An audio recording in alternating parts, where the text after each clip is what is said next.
Hello and welcome.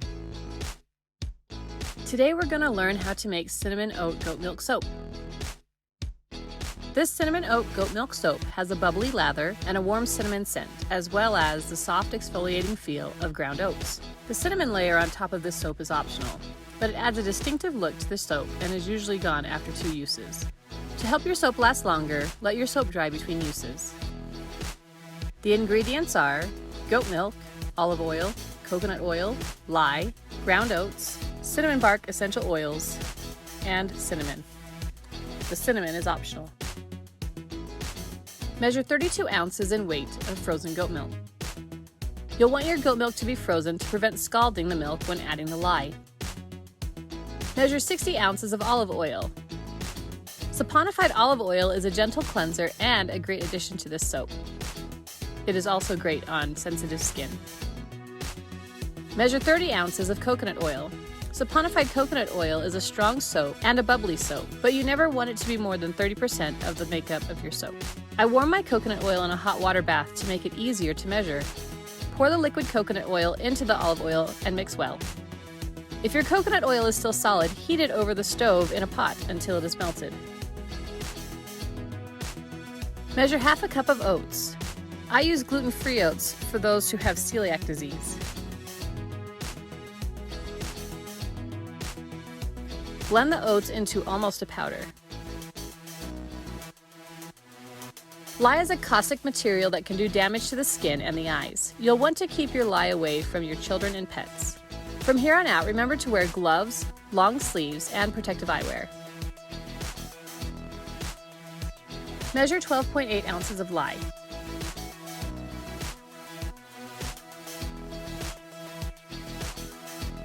Slowly and carefully mix the lye with the frozen goat milk. Overheated milk will turn yellow, orange, or even brown. Be sure to add the lye slowly to prevent it from overheating. When your lye reacts with some of the protein from the milk, it can create an ammonia smell. Be sure to work in a well-ventilated area. Stir until the lye is dissolved and the goat milk is melted. Pour the lye mixture into the oil mixture. While pouring the lye milk mixture, watch for undissolved pieces of lye. Be sure they are dissolved before adding them to the oil mixture.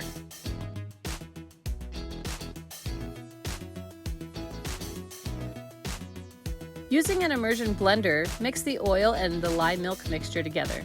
Be careful not to tip the immersion blender too far back or it could splatter everywhere. Blend until you reach trace. This is when the soap mixture is the consistency of pudding. If you move the spatula across the top, you can see a trace of the path the spatula made. Add the ground oats and mix.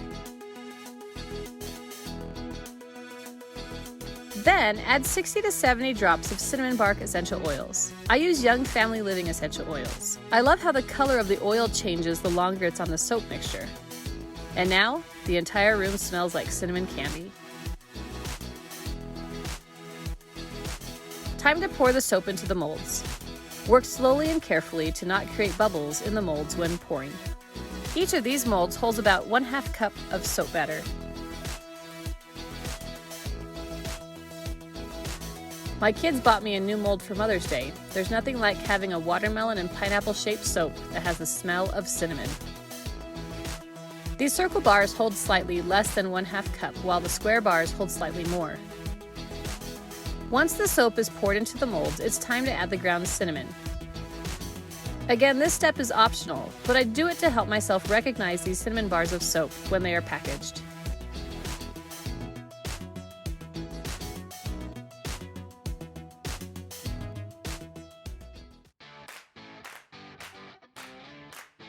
Store these bars in a cold, dry place for 24 to 48 hours.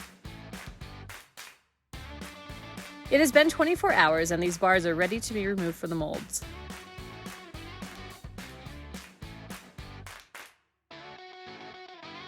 This soap is still soft, so you'll want to handle it carefully.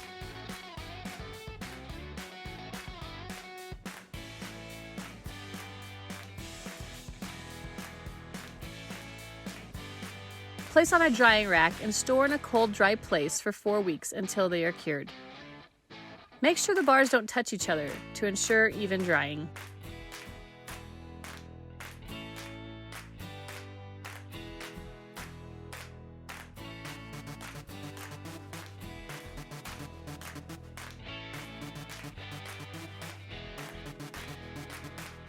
And the last watermelon-shaped cinnamon soap goes right here.